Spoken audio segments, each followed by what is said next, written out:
Welcome to Chandwell. My name's Michael, and the hotel that's taken me almost 6 months to complete is finally done. Thank you so much to all the comments that you've given me over that period of time. You've really encouraged me to keep going with this build. I'm really pleased with how it's turned out. So many of you have asked what's next, and at the moment I'm not actually all that sure. You've given me plenty of ideas, everything from a bombed out hotel to a football stadium, a 1960s school, even a prison. I think that's a brilliant Chandwell-like idea. I'm going to keep that one definitely. But there's a couple of problems that are kind of bugging me at the moment, and I need your help to help me sort them out. When I first drew up the plans for Chandwell, I realised that I didn't make any consideration of where the goods line might be. It comes across the viaduct, straight into the 4-platform station, and there's no facilities for goods anywhere. I think this was a bit of a mistake. I've always aimed for Chandwell to give more of a emotional kind of feeling about a place, rather than it be a slave to prototypical accuracy. But nevertheless, I think the lack of some kind of goods facilities, or a hint of it, is a bit of an oversight. Almost 2 years ago, I decided I'd try to model a disused track bed that comes from the station throat out to the back scene as if it goes behind the hotel somewhere. But it turns out I don't actually have all that much space.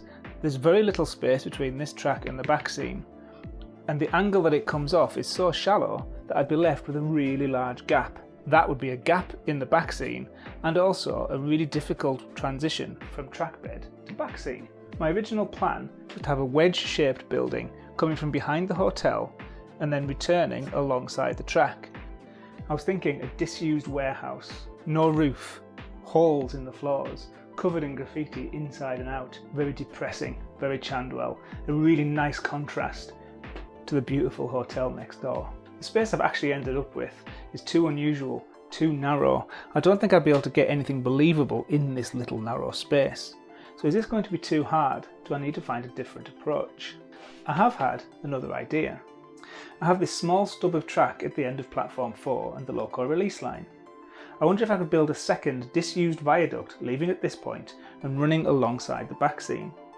This would give the opportunity to have another bridge here over High Street and would evoke the images of Leeds with its various bits of disused viaduct dotted around about the station. I could even stop it partway across and build a modern 1970s concrete shopping centre and then avoid any headaches with it stopping at the back scene in the corner. With this setup, I'd have the freedom to put whatever I wanted beside the hotel. I'd also have the space to run the retaining wall a little bit further back.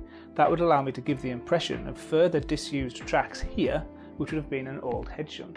What's stopping me about this idea is this concept of a kickback entrance into the goods sidings too unusual? Obviously, I could always say that this was just a secondary entrance into a goods yard, which was served from a different main line somewhere else in Chandwell. There is one more problem though, and that is the signal box. I never gave much thought to where it would be. I know precious little about signalling, but I always assumed it would be here somewhere near the station throat, maybe up on the retaining wall at viaduct height. I've boxed myself into a little bit of a corner with the way that the ground works. Obviously, as you know, no ground is flat in Chandwell, so the ground is coming down from retaining wall height here, down to track bed height at the station throat, and then it continues down to the height of the High Street just near the bridge. So where, on all of that, would the signal box go? So what's it going to be? Please leave me some thoughts in the comments.